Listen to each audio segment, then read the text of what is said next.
Welcome to the Mystery Files. Welcome to... I'm Logan. Oh, I'm Tiffany. And this is the Mystery Files. This is the Mystery Files. What's up? What's new? What's rockin'? What's poppin'? With you. Tiffany? Yeah. What are you gonna say to me, Logan? I don't like when you look at me like that. What are you gonna say to me? Would you ever help me hide a dead body?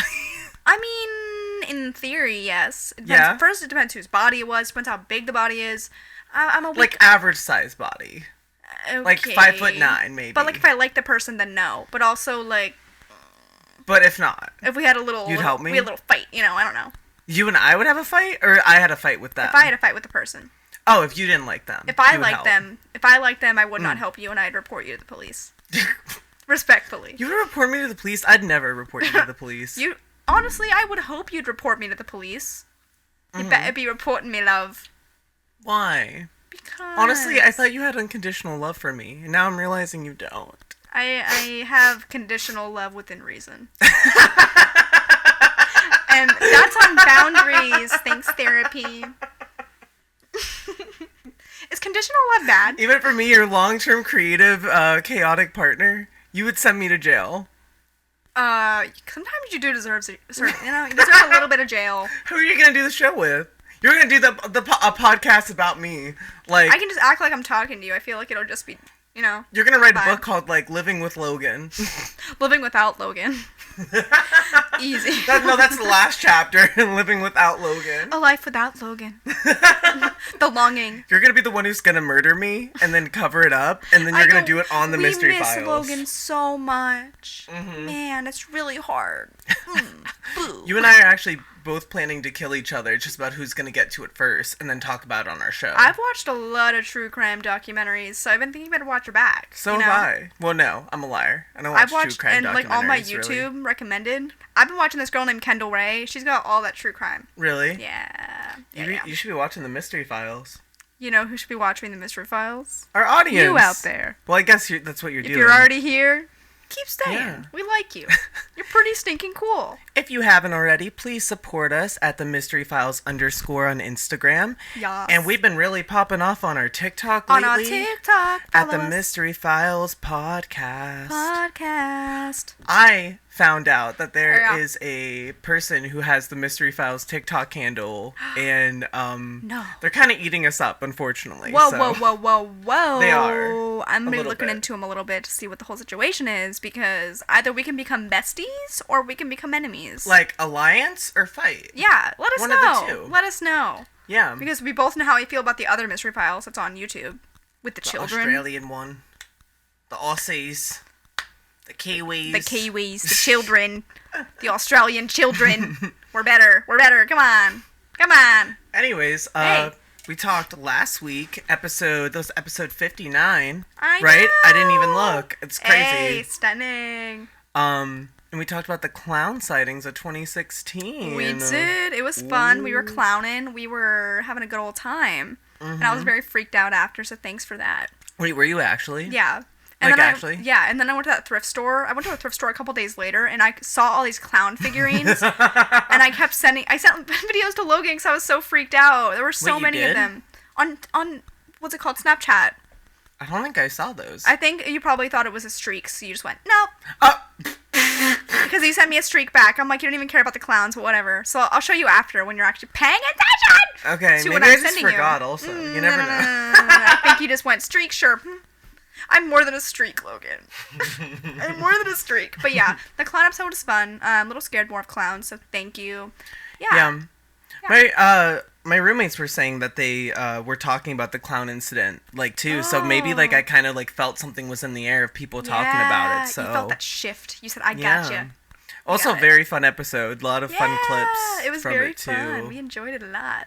We still got more posts to do on that one, too, which is super fun. You just wait. We got some fun little things for you guys prepared, so. You guys need to check out the Mystery Files podcast TikTok as well for my Mothman tribute. Oh my gosh. This thing is so funny and horrifying, and it's exactly what you'd expect from Logan, so. Who should I do next? The Jersey Devil? What's actually cute? Bigfoot! No, wait. No, you should do the Jersey Devil for Valentine's Day. because I feel like there's a little bit of red with the Jersey Devil, so like, yeah. Kind of vibe. That's a good idea. Yeah, you're welcome. This is basically the Valentine's Day episode, I know. Right? I have a little red blanket. Actually? I don't know if it's coming out on Valentine's Day, but after at least. So we'll have a little red blanket on me, so I can give the vibes for you. Yeah. But yeah. I'm excited to get into what we're doing today. Luna, you gonna come up for the show? Oh, hi, baby. I have a kitty cat, and she's thinking about coming up. Oh. She's giving me a side eye. No? Okay. Can you hear that bell ringing? Can you hear the bell ring? She's gonna vibe. But yeah, I'm excited for this week's episode. It's definitely something that we've talked about in a couple different episodes, and you'll recognize it as soon as we start talking about it. Everyone knows it. Everyone loves it. And it's also a return of something we've already covered. Ooh. A little bit. Wait, like on the podcast or on the radio show? Or was it like a part of a Tales? Can I know at least that before you say? I don't want to give too much away because it's very specific, and if I tell you, then you're going to know. Okay. I'll drum roll it out then. Okay. This week on The Mystery Files, we will be covering... The Warren Files presents the Amityville Horror.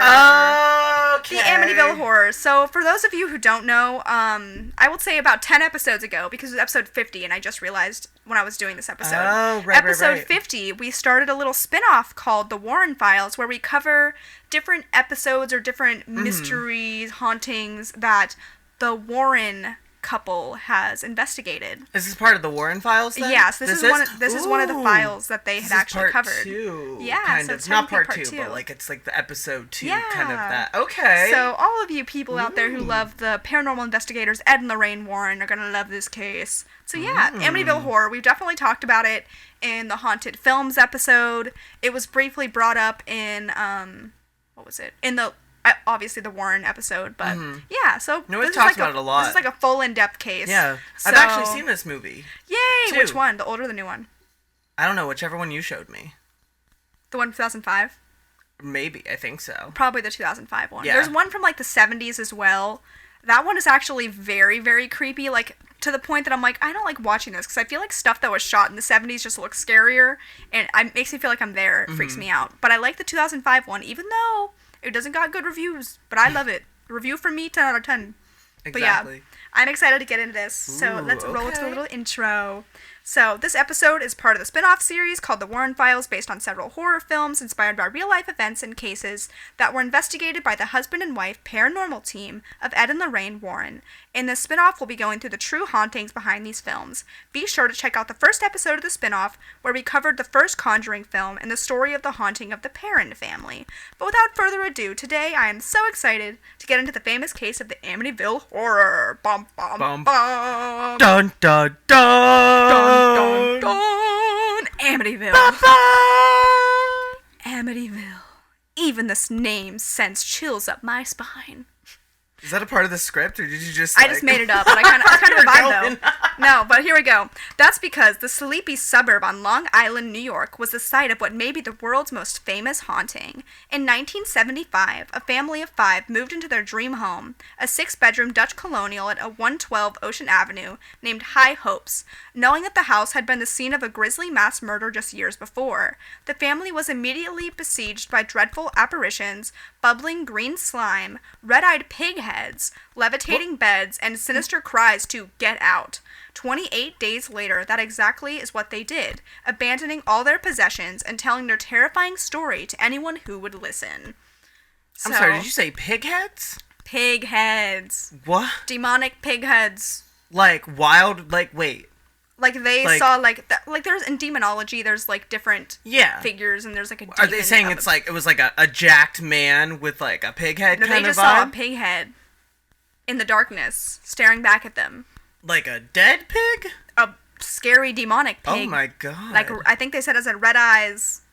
I don't know. Red-eyed pig head. Just like demonic down. So like imagine in the blackness. You don't see anything except a little pig head with red eyes, and it's a demonic, creepy-looking thing. Oh, so it's not even like you see the whole body. It's just like one of those night terror demons. Imagine that's all you can see. That's all you can make out. It's a creepy little demonic head. So, my dad saw wild pig ones. Like, well, not a wild pig. A dead wild pig. The a drinking ghost. is worse. It was a ghost. It was a ghost wild pig. No, he did not. Did he actually? Yes, he did. A ghost of a pig? Yeah, like a ghost of a pig. So he saw a demon. Great. Basically. Where? Gettysburg. I was just going to ask you about Gettysburg. That makes a lot of sense. And you better get on that Gettysburg episode because I keep wanting to know more. We just will. saying. Just saying. So, there's so many things we could do with Gettysburg. Yeah. So. But I'm not a red-eyed pig there. Heck no. Ugh.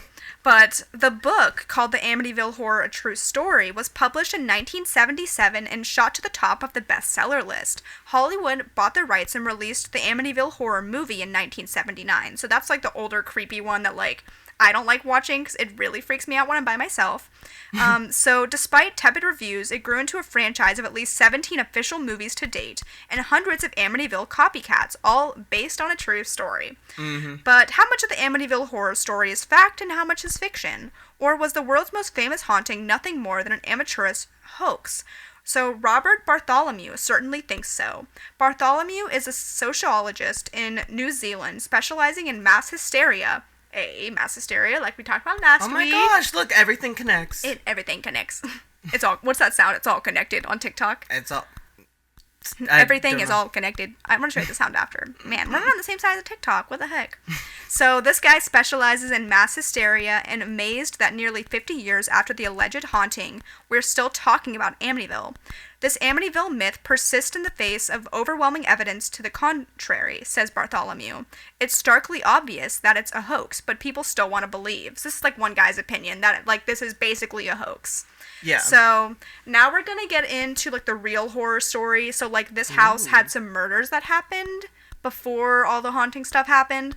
So we're going to talk about the DeFeo murders now. Where's this fit into the Perrin family like timeline? Where are we at here? That's a good question. I'm going to look up dates after this because I'm actually not sure what the timeline is. But this is 19... Watch the first case goes, the Perrin family. The Perrin family. But this is the real horror story of the DeFeo murders. These people also lived in the Amityville house, for context. Okay. So, one indisputable piece of the Amityville story is truly horrific. Early on the morning of November 13th, 1974, so this is 1974, we're starting off here. Oh, great, the 70s. Yeah, great, yeah. A 23-year-old auto mechanic named Ronald DeFeo took a high-powered rifle and killed all 6 members of his family, 2 parents and 4 siblings, as they lay drugged in their beds. After seeking help at a nearby bar hours following these killings, he initially claimed his family was dead at the hands of the mob.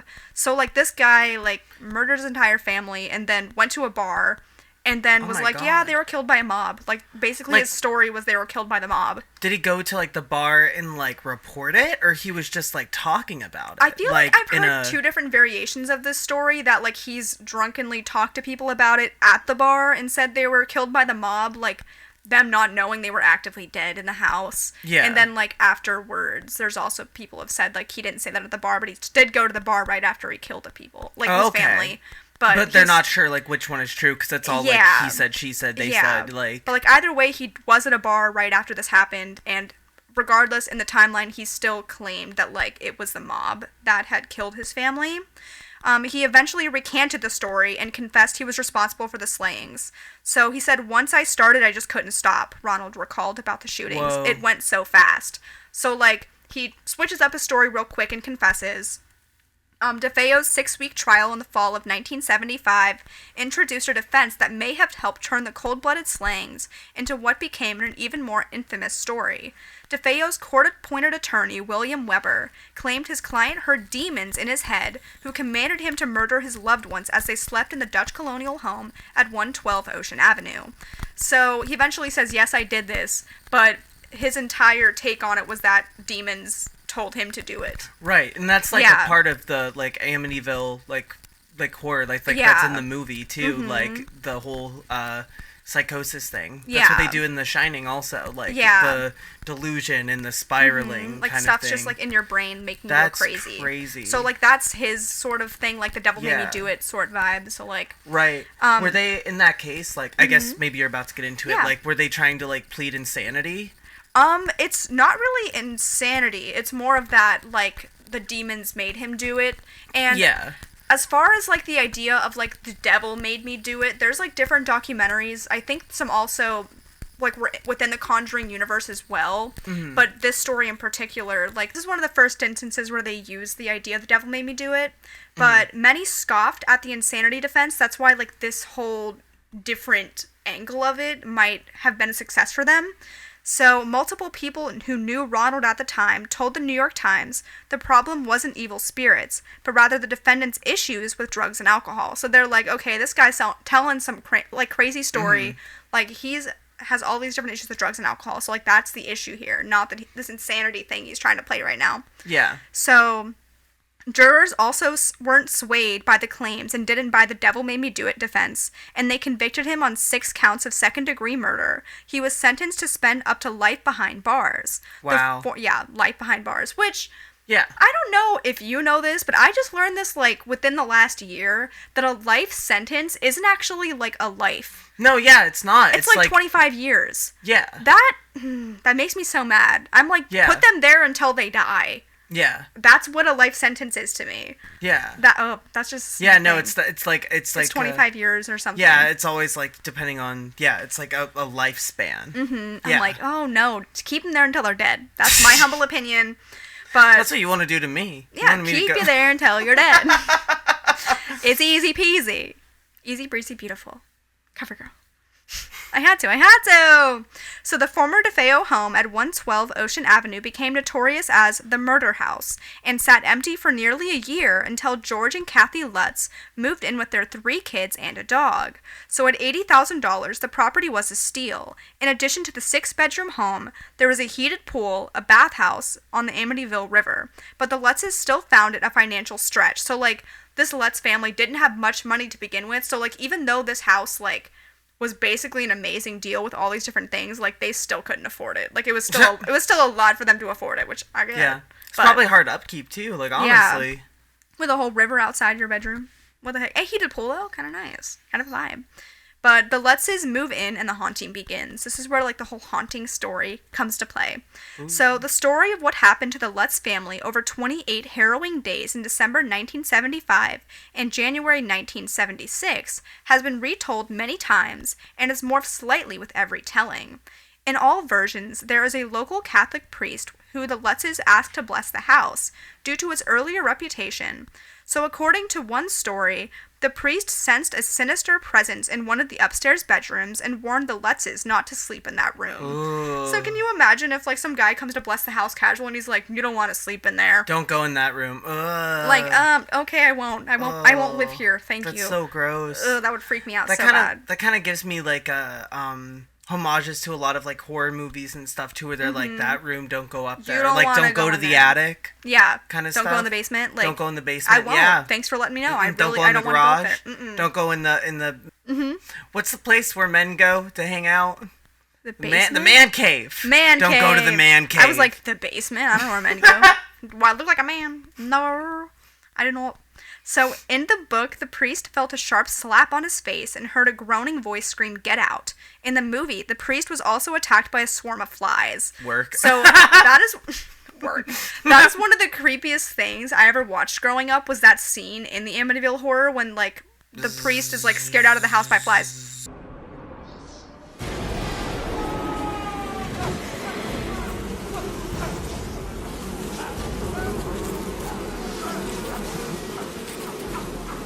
It's like little bees, like we were talking about before the episode started. We had bee bits before the episode began. Yeah, we should have saved them for this thing. Yeah, darn, it stings. Wow.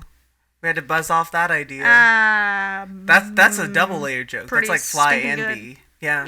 Yeah. But yeah, maybe I scared of flies when I was little, because I was like, well, gonna say bees. I like bees. I saw on your face you were gonna say bees. I was like, no, I cannot say bees. Bees are beautiful. But yeah, flies really freaked me out when I was younger, and even to this day, if I see more than like 3 flies in my apartment, I'm like, great, it's possessed. Mm-hmm. Because that's like a sign of like something evil or sinister living in your house. A bunch of flies. Wait, really? Mm-hmm. What if you have a fruit fly infestation? I think that's different, because I've also looked up that. But like if you've looked up are fruit flies evil? Well, because we had a fruit fly problem like 2 years ago. Mm-hmm. Not this year. Take that, Satan. But yeah, so Yeah, buzz off. Buzz off, Beelzebub, Buzzlebub. yeah, gotcha there, son. So You're able to get your joke in. I got my Buzzlebub. I hate Satan, by the way. But I just don't want to say that, you know, because I think that's a thing that you, like, summon him, and I don't want that. But yeah, I'm afraid of flies because of that movie. Didn't know that. You're now welcome. I know something to, you know. If you bring a fly into my apartment, you will never come back. That party you're having a few days from now, I'm gonna bring a giant mason jar of flies. Good luck catching those. I feel like you're wasting your time. I'm just gonna buy it from the store. If you really want to do that, good luck, but that's not happening. I could probably do it. They probably sell like a thing of flies at like the pet store. Probably. For like lizards or something to eat. Don't bring that in my house. Well, you'll never be welcome back. It'll be a very fun Valentine's Day. It's Palentine's Day. Isn't it cute? It's about to be Flying-times Day. Wow. It's about to be Buzzin'-times Day. Is that working? It's going to be a busy day. Tee-hee. Tee-hee. Back to the case. So naturally, paranormal investigators wanted to get involved and visited the house in droves. Among them were the famous couple Ed and Lorraine Warren, so nothing out of the ordinary was ever noticed by those who visited the house outside of a photo that was taken that was claimed to be the ghost of one of the young murdered DeFeo children. So there's like this like iconic photo that's supposed to be like one of the kids that had passed in the house that they had taken. So, many, though, claim that it was more likely a member of the team and was probably a hoax, like part of the paranormal investigative team, like, trying to pull a fast one or something. Whoa. So, some people think it's a hoax. Lorraine Warren said she could feel a presence, telling CNN in a 2005 interview that what happened in the house was, quote, the personification of evil, how evil can personify itself, how it can be attracted in certain situations. Right. So, like, she is a clairvoyant, as we talked about in the past episode, that she's very sensitive to different things, and in this house, it was very clearly, like, there's something evil living here, and she's not comfortable being like there. Like, the presence just decided to welcome itself there. It's just, like, a cesspool for, like, all that evil. And she was just not comfortable. So, after the priest blessed the house, that is when the really weird stuff began to happen. Doors slamming open and shut at all hours, a persistent coldness in the house, despite roaring fires in the fireplace. It's me. I'm gonna have a blanket right now. But, yeah. 70 degrees outside. It's cold. You can feel my cold hands. But, yeah, so they'd have, like, all these roasting fires in the fireplace, trying desperately to keep this place warm.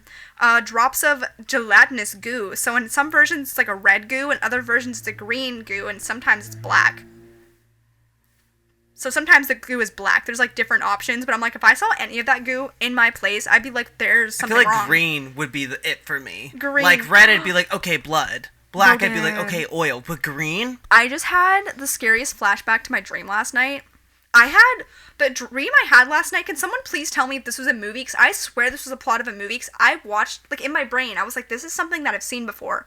Yeah. But in this dream, I go through, it wasn't me, I was, like, watching, I was, like, omniscient, whatever, and there was 2 kids, like, inside of this house, and, like, a bunch of, like, wacky stuff happened to them, like, being chased by, like, demons, and, like, just a bunch of creepy stuff, couldn't really place it, and then at the end of the episode, at the end of my dream, what had happened was, the whole entire, like, world, like, fades, like, they're, like, in this big wooden house, and in the wooden house, you eventually see, like, all this mold decaying the house, and then I found out at the end of the dream that the entire time those kids were alive, they were actually dead, and didn't realize they were alive, and they died from poisoning of mold. I don't know what you're talking about. That sounds But, like, crazy, is that a though. movie? Can someone please tell me if it isn't a movie? God. Don't take the idea, because it was my dream.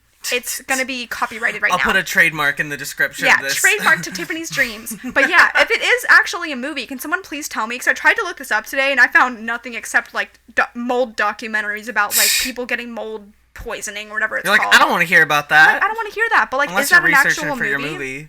Exactly, but yeah, this gelatinous goo reminded me of my mold dreams, so... Oh my god. Creepy. I guess this is, like, a weird, like, circling back to that, but I could see, like, how the green goo could be, like, mold, too, like, kind of that idea. Like, I'm thinking, like, green gelatin, jello. Well, that's what it's making it sound like. It's a very, like, just... Very, gelatinous... blob... Yeah, like, very much like Goosebumpsy. Yeah, green, like the slime. The slime, or like the Nickelodeon slime. Yeah. They're getting slimed in their house. Can you imagine the family? What? No, the priest. The priest walks in and he gets slimed. He's actually on a Nickelodeon set. He's at the Nick Choice Awards, one of the Kids' Choice Awards. You, the priest, are getting slimed. He's holding his award like this, like, thank you, Kids' Choice Awards. Orange inflatable thing. I'd like to thank God. I'd like to not thank Satan, though, because he sucks. That's exactly what he would say, Mr. Priesty guy. And then he gets slimed. Thank you so much to the ghosts of the house. I will be exercising you later today. Later today, this will be exercise taken real good care of. Thanks for coming. Have a good night. That's exactly what he would say. I can't get this image out of my head now that they're getting slimed. This needs to happen, though. Oh my gosh. But yeah, this happened in that house. They definitely watched the Kids' Choice Awards then. They just got inspired. In some timeline. They time traveled forward. Yeah. Got the idea and went back in time and went, oh, you know what would be a good idea? That's just like a ghost story. Yeah. They can time travel in that movie. They can travel to the future to watch the Kids' Choice Awards and slime them. They're choosing the right thing to look into the future for, you know? That's the thing I'd go for, the Kids' Choice Awards. But only the year that Jack Black hosted, though, because that year slapped. Right? It did. Am I right? That year slapped. Was Kung Fu Panda out already? I think so. I believe so. But yeah. So, goo. So it would appear on the walls and the carpet. One night, Kathy transformed into an ugly 90-year-old woman. 9-year-old. All those old, ugly 9-year-old women. But yeah, it was a 90-year-old woman. But before, in this article, it had given Ugly orphan. Ugly orphan. No. It called her some weird name for an ugly old woman, and I did not recognize what it called her, so I changed her to 90-year-old woman. No, it was started with a C. I want to say it was like a crone. It was called a crone. I didn't know what a crone was. I don't know what that is, but it's an old woman. So she turned into this 90-year-old ugly woman. Very scary. And then another instance was the face of the demon-eyed pig that is said to appeared. It appeared in the bedroom window. So imagine looking out a window, you see a red-faced little demon pig staring at you. That's when you you just leave the state. You run away. You run away and you hope for the best. So they saw that out the window. And then on their final night in the house, George reported that Kathy levitated and slid off of the bed. So like he saw her off of the bed and she just slid off of it.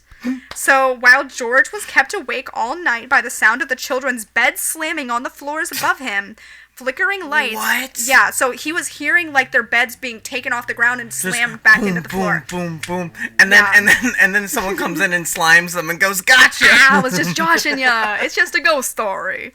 So yeah, so he kept hearing all of that, the flickering lights and the unseen presence lurking in the room. So he felt like a presence in the room that like freaked him out really bad. Oh my god. So the next day, the kids were awoke, traumatized, saying they were unable to move or leave their rooms. So not only was he hearing their beds slam all over the floor in the middle of the night, it was almost as if they were having some sort of sleep paralysis and couldn't move in their sleep. So like whatever was attacking them, they couldn't run away from it until they awoke in the morning. That's crazy. So imagine just being like traumatized in your sleep by that. That kind of ties back to like our past episodes when we did sleep paralysis and stuff too. Like that's crazy. I don't remember if we talked about actual ghosts. Like I think we did actually. How actual ghosts would like possess you or something. Yeah, like that's what is crazy. Sleep paralysis? What is an actual like demon? And in this situation, like there's very clearly something else affecting what was going on paranormally.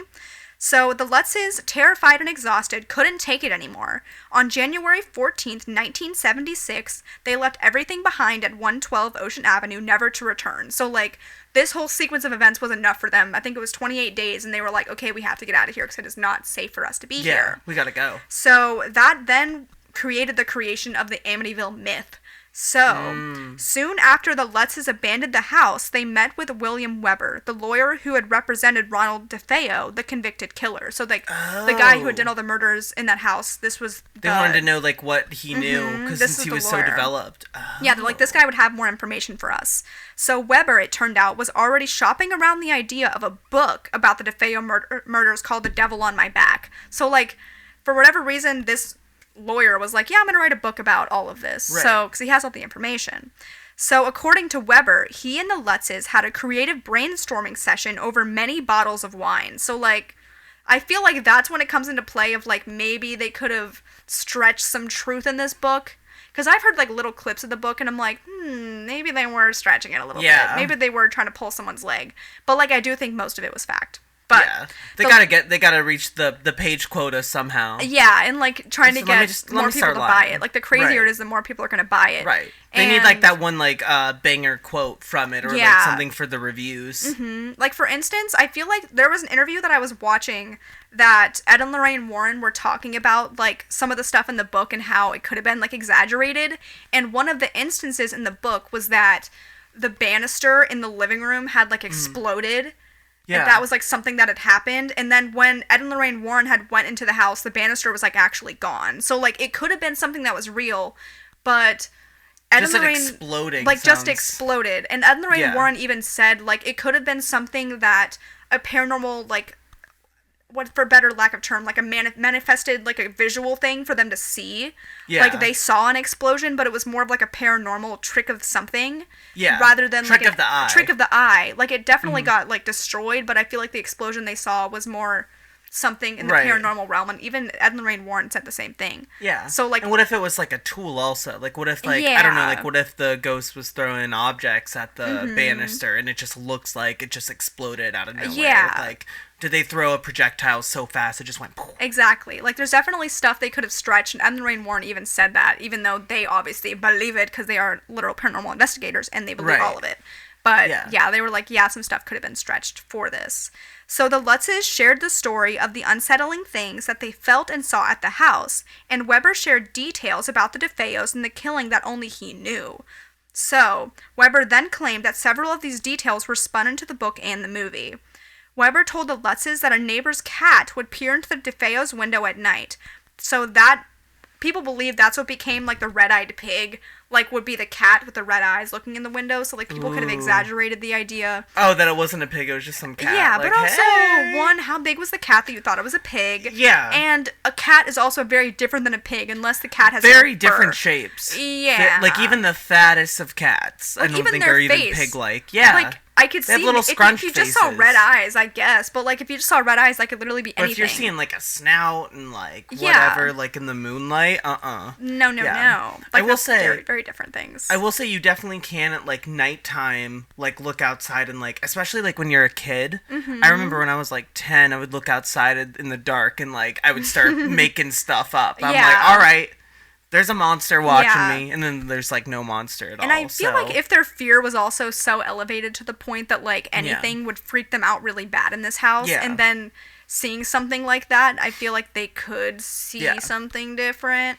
I don't know, but I feel like a cat is very different. Pig imagery is, like, huge, though, in, like, the demonic. So, like, I feel like they definitely saw a pig, and this guy was just like, well, there was a cat that wandered around.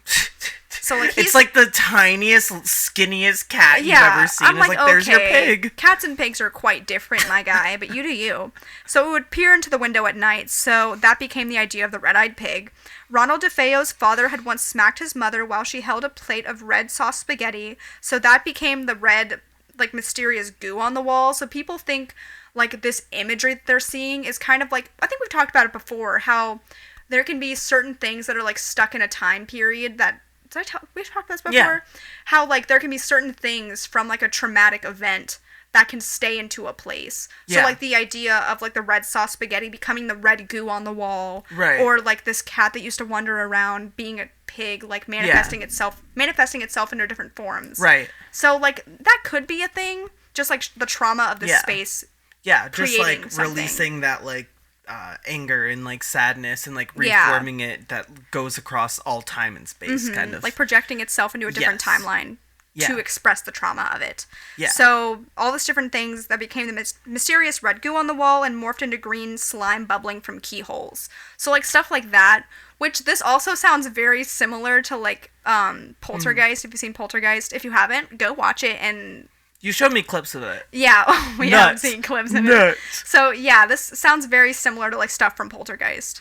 Even the banister exploding. I think isn't that not in Poltergeist? Someone tell me. I think it might be. I'm pretty sure the banister also exploded towards the end, right? Yeah, okay. Yeah. I'm seeing some stuff coming in. Yeah. I was gonna say before, what was it? Like, you mentioned the whole thing about the repeating part. That's what I was gonna say was train of thought. Oh my god.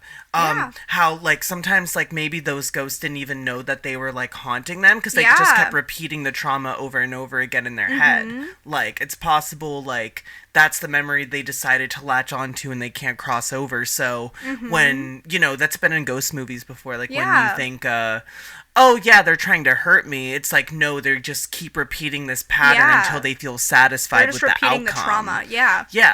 Yeah. So yeah, we definitely did talk about that before. I just want to add that little note in there because like that's very possible with like you said with the spaghetti and like the goos and stuff. Like, and like it even goes back to like even a couple minutes ago we were talking about well, a little while ago, we talked about Ghost Story, and that has the same idea of, like, playing with timelines and being trapped in, like, time itself and, like, a loop.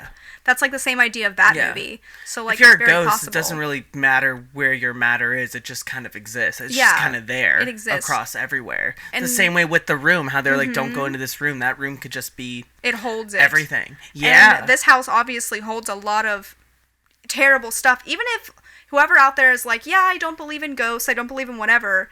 It's undeniable that, like, this house holds, like, tragedy and, like, true horror because of what happened there. Yeah. So, like... You can still feel that emotional heaviness even if there are no spirits. You can still feel the heaviness of the past, like, haunting it, regardless of if it's a ghost or if it's... It's part of the foundation of that home it's the truth. So, it's really creepy.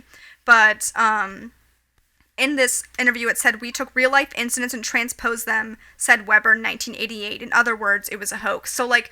This guy, what's he called? What is he? Lawyer. The lawyer says this is a hoax. So, like, who believes a lawyer anyway? I don't believe in a hoax. I could hoax it a little bit up, but I feel like there's definitely like he's saying, like, oh yeah, like we went with the whole he's crazy because of a ghost thing because that's the only way I could get him out. But, I didn't believe any of it to begin with, basically, is what he's saying. But... I feel like he just didn't believe it all. So Weber and the Lutzes parted ways after a fight over how much money from the book deal would be split. So, like, I feel like this one guy, he's just in it for the money. Weber's in it for the money. The Warren Files cases and, like, these book series, People just want money. I mean, I kind of get it after the fact that you're like, I lived through this and people want to hear it. I better make some coin. Like, you do you. But this Weber guy, I don't know why he wants involved in this so bad, because he literally...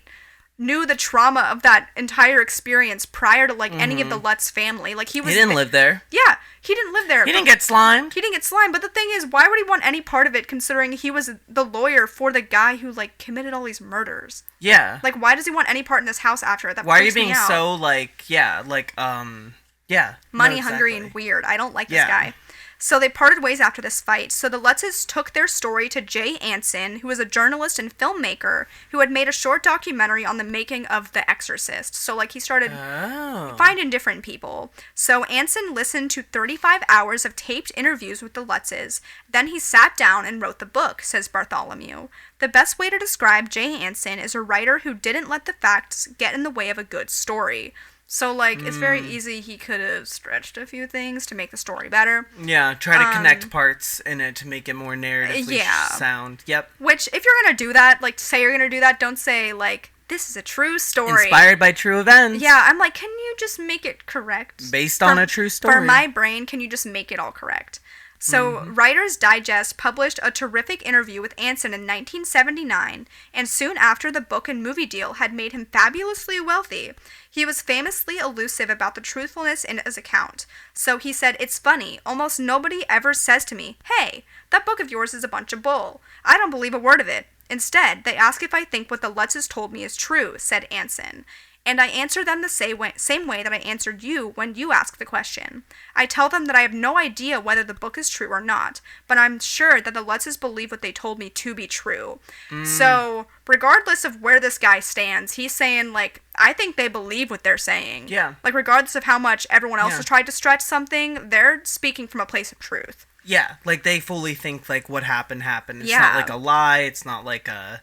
scam, like, and you can tell, like, when people are being truthful and they, like, you know, like, and honestly, like, this guy, like, regardless of what he's in it for, I feel like I respect him a lot more than I did the other guy who was trying to make a quick buck off of it. This Anson guy, like, I feel like he's like, yeah, I mean, they believe it's true, so who am I to say they didn't? It's their experience. And I'm like, good for you. It's about time someone has that same mentality. Because this was the same idea that came up in the Perrin family episode that everyone was like, those filthy liars, they just want money. Yeah. I'm like, well, it was true to them. We went through it. It was true to them. Yeah, we went through that. Like, I was going to comment on that. We talked about that during that episode with the Perrin family, how it was like, even, like, with the older sister, I think. It was, like, regardless of what did or didn't happen, she still went through a trauma. Yeah. And, like, it was real to her. Yeah. Like... And even if this was not ghosts or whatever you want to say, like, for, like, these young family... For these young kids to be growing up in this house, right after something like that happened, would you not be really freaked out and traumatized to be like, okay, Mom, here we are, I'm moving into this house? Well, we talked about that, like, was it a coping mechanism, too? Like, that's another part of it. As a child, if I were to move into a place like that, I'd be very freaked out. And I don't know if they knew what had happened there at that age, but I'm sure the parents did. Yeah. But also, you know what it's like to be, like, a kid, and, like, parents think you can't hear them talk sometimes, and you absolutely can. You can hear them, like, so... I've heard my parents talk about, like, ghost stories, like, when we've been to Gettysburg, or, like, other stuff, but they try to be, like, kind of hush-hush about it. They don't want to, like, scare us, and it's like, I can literally hear you. Like, it makes children want to listen more when you're making it so secretive. Right. And I'm sure if the kids already felt a vibe, then, like, they knew. They knew. So... Bartholomew is convinced that the Lutzes abandoned the house because they couldn't keep up with the mortgage and tax payments, and created the haunting story as an excuse and a lucrative side hustle. So this is like the same idea we talked about in the Perrin family episode as well, that it's a poorer family, and for them to like keep up with all these payments and things, they made up the lie to pay for it. That seems to be the theory about any of these like haunted houses and stuff, because that comes up in The Watcher too. Yeah, like, but also to play a little devil's advocate, how poor is poor in their eyes? Because if you're looking at one of us, respectfully, I'm not well off. But in this sort of story, would they call me poor? Like, what are they saying? What elitist or like class system are we working off of too? Because they clearly had enough to buy an $80,000 house, which nice house too. The Amityville house is pretty nice. Like $80,000. Like even at that time, I'm sure it was worth even more. So like they were well off enough to afford an $80,000 house. Do you know what I mean? Yeah. And they could easily, well, not easily, same with, like, the Watcher house, too. I mean, the Watcher house is not, like, the one in, like, the show. It's, like, way more expensive. But, like, even the Watcher house is, like, really nice. But they always try to make the excuse, like, they were poor and wanted money. But I'm like, oh, well, they afforded an $80,000 house. They can just sell it and get their money back. Yeah. I don't know. That's my personal humble opinion. But they said they wanted to make some money off of it, says Bartholomew, who co-authored a 2016 article in a Skeptic magazine which called this a myth. So he thought it was a myth. So for their part, the Lutzes never retracted their story, like ever. They never took it back. They said what they said and they thought it was correct. Yeah. So our critics are people who've never been in the house, just people who read the book, Lutz told the Washington Post in 1979. No one who was ever in the house, who investigated it, ever called it a hoax. So, like, clearly, these people thought it was true, even the people who weren't a part of the Lutz family, which is saying a lot. So, no one with any credentials who was personally involved ever called it a hoax. No one who was helping us there with the auction, with getting stuff to the Salvation Army, ever called it a hoax. All the people who, like, helped donate their stuff after, no one called it a hoax. So, all I know is what happened to me, is what he had said. Exactly. Live your truth. Live your truth. He's very confident in what he said, and I'm like, well, who are we to stop you, my guy? Good for you. Good for you, as you should be. So, although some may believe this is a hoax, an in-depth interview with the Warrens gives more insight to the genuine fear felt by George Lutz and the rest of his family. So, I'm going to roll a clip from an exclusive interview where the Warrens talk about this. So, okay. Yeah, what? You can talk quick before. Okay, I was gonna say, I was on the Mystery Files YouTube page today. Oh, I know. I was like, I'm watching this on the Mystery Files, so you probably saw it all. I didn't know what we were doing, but I saw a black and white picture, and I immediately clicked off. I went, oh, Tiffany's on the Mystery Files one researching. Yeah. I was like, I can't be on the page right now. I watched so many things on it, and I went, oh no. Logan I've accidentally watched Drag Race stuff on it. You watched all the Drag Race. All the watch history is Drag Race. I'm not opposed. But, like, I knew that you were going to see what I was doing. But I'm glad you didn't really look. The TikTok, too. I keep forgetting. I'm like, wait, I'm on the Mystery Files one. I have to switch off. I don't have to log into that anymore, so I have to get it. So, okay. Do what you want on That's just so funny to me. But I just wanted to bring that up because I saw that earlier today when I went, eep! So, yes, this is the interview that Logan saw but didn't know what it was. Great. So, I'm going to play this little clip about talking about George Lutz. So, just hold 1 second. Lorraine had this feeling that she should call on him to help us in this house. And we didn't even know how bad it was that day, but as she said, George Lutz wouldn't even go to that home. He said, there's no way I'm going into the house. And when I asked him at this restaurant where we met him, I said, Mr. Lutz, what happened to you in that house? He didn't say anything. He just looked at me. He said, you know. I said, I don't know, Mr. Lutz. I said, what happened to you in the house? He looked at me again. He said, you know. I said, I really don't know. I was getting a little irritated because I wanted to find out what kind of experiences this man had, but he was actually afraid to talk about what happened for fear that would happen again, because at his mother-in-law's house at Deer Park, when Kathy himself and the mother-in-law would start talking about what happened there, things would happen in the house at Deer Park. In fact, George and Kathy levitated in that house too. Yes, they levitated. They levitated. Both. They had phenomena follow them from Amityville. Now, Tony, we know this happens.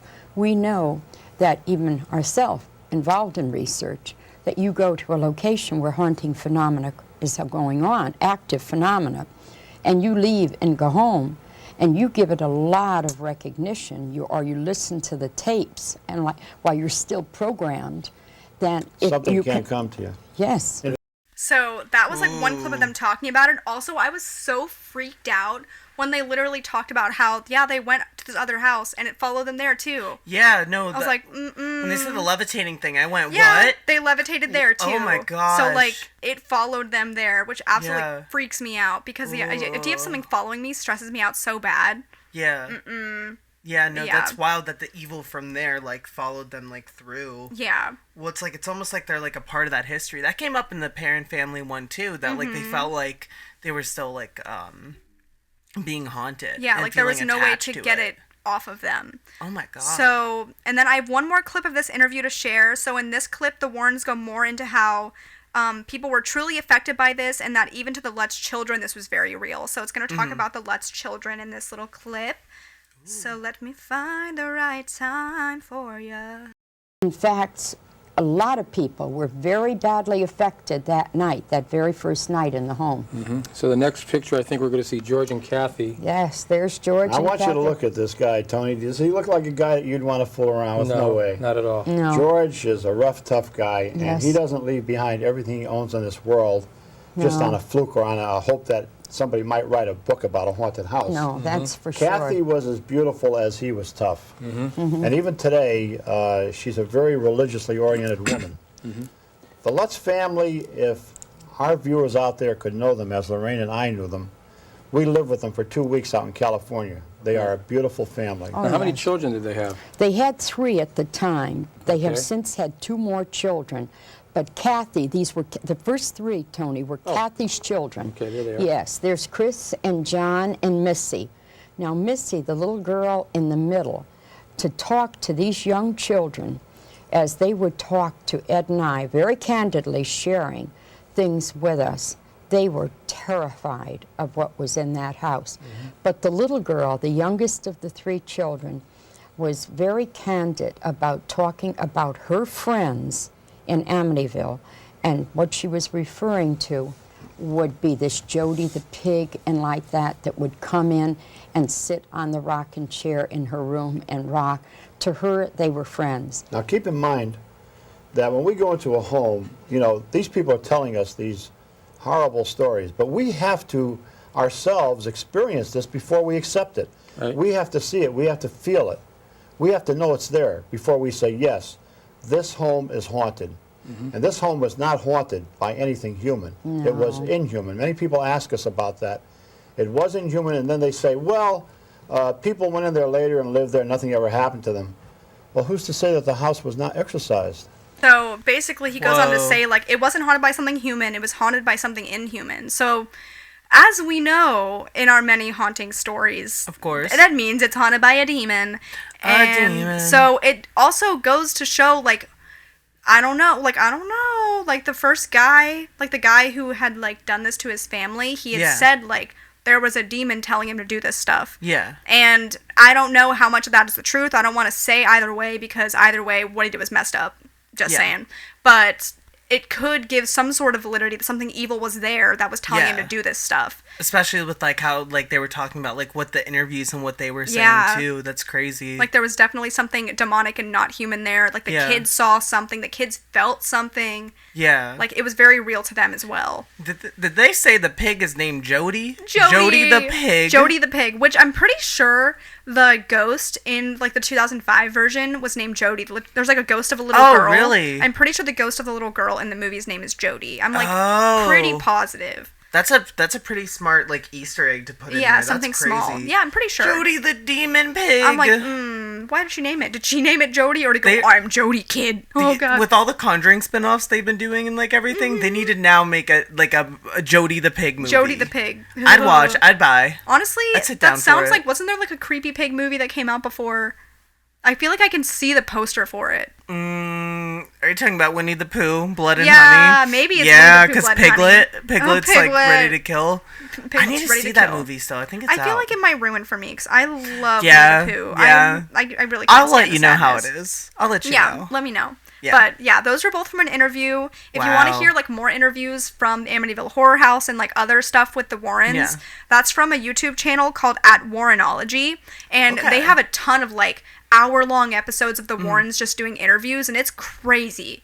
Whoa. So that's what you saw on the YouTube channel today. Send me the link for it, and then we'll, like, put it in the description I think I'm going to also try to cut some of the, like, cut the interview and put it so people can see them, too. Because they talked about certain photos that, like, people wouldn't know what they look like. So it'll be there for you. You'll know. But, yeah, so it's on that YouTube page if you want to check it out and, like, watch more of it. That was really interesting. I feel like that'd be even fun to, like, listen to passively, too. Like, almost like a podcast, too. Mm-hmm. It was so really hard to, like, pick little parts. I'm like, it has to be, like, what I'm talking about. But also there was some stuff I was like, wow. Like this is so interesting. Yeah, like, that interview is where they also talked about the whole banister thing. And, like, they talked about a bunch of other stuff. So that's crazy. I can't believe that is, quote-unquote, like, free. Like, that's nuts. Like, that we can go and, like, find that. Mm-hmm. That's nuts. Like, I'm not sure when that interview was from. I just know it was released in 1995. Mm-hmm. Because there was no, like, nothing showing what the date of the release was. Just, like, that it was released to the public. Right. 1995. So. Wow. Very cool interviews. Go check them out. Nice. But, yeah, that's basically all we have for today. Do you have any final thoughts? Do you think this haunting was a hoax for the Lutz family to make a quick buck? Or do you believe this was, like, a real haunting?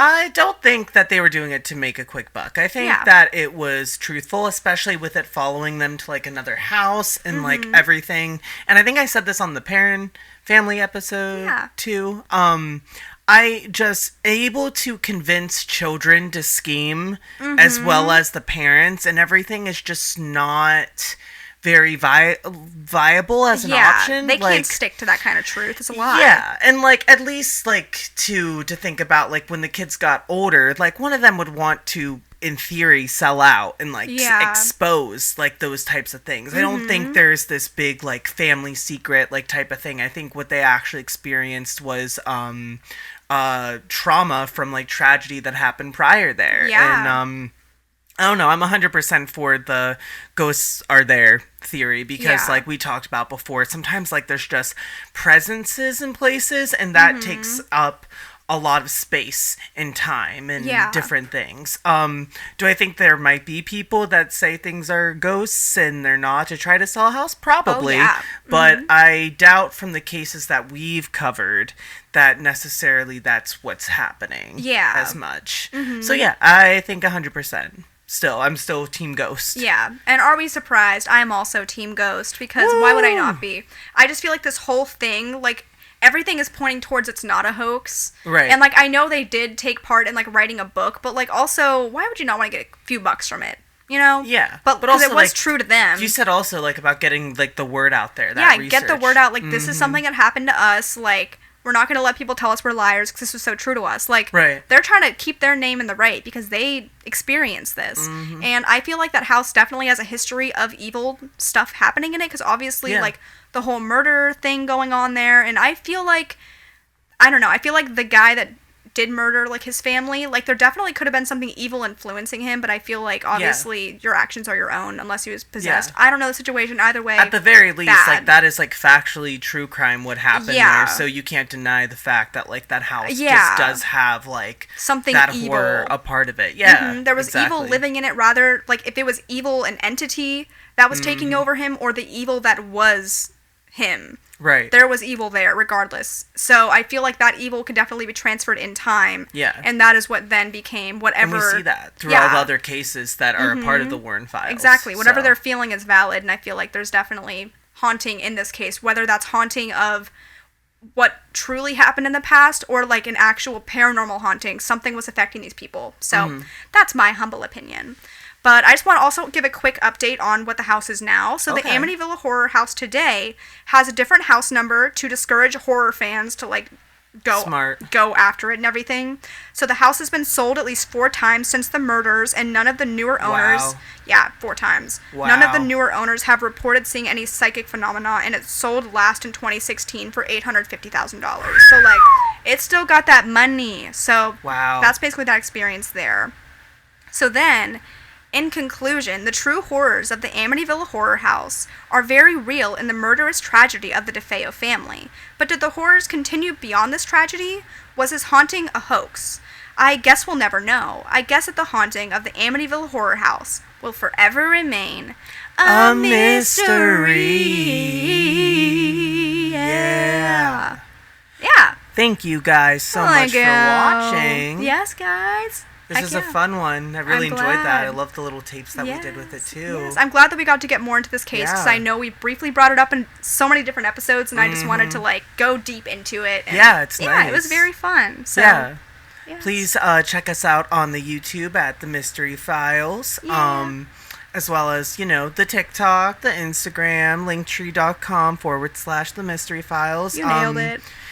In the description of this episode on either YouTube or wherever you're streaming this podcast, go listen to those interviews as well. Yeah, go listen to the interviews. Yes. Also, the website that I got most of this information is from the HowStuffWorks.com history. So, come on, HowStuffWorks. HowStuffWorks.com. So, both of those were very, very helpful sources in this, and we thank all of them. Yeah. So, thank you. And this was a wild, slimy ride. A wild, gooey ride. So, thank you, folks. We will see you next week for Logan's case. At the Kids' Choice Awards. Kids' Choice Awards. Yeehaw. Goodbye.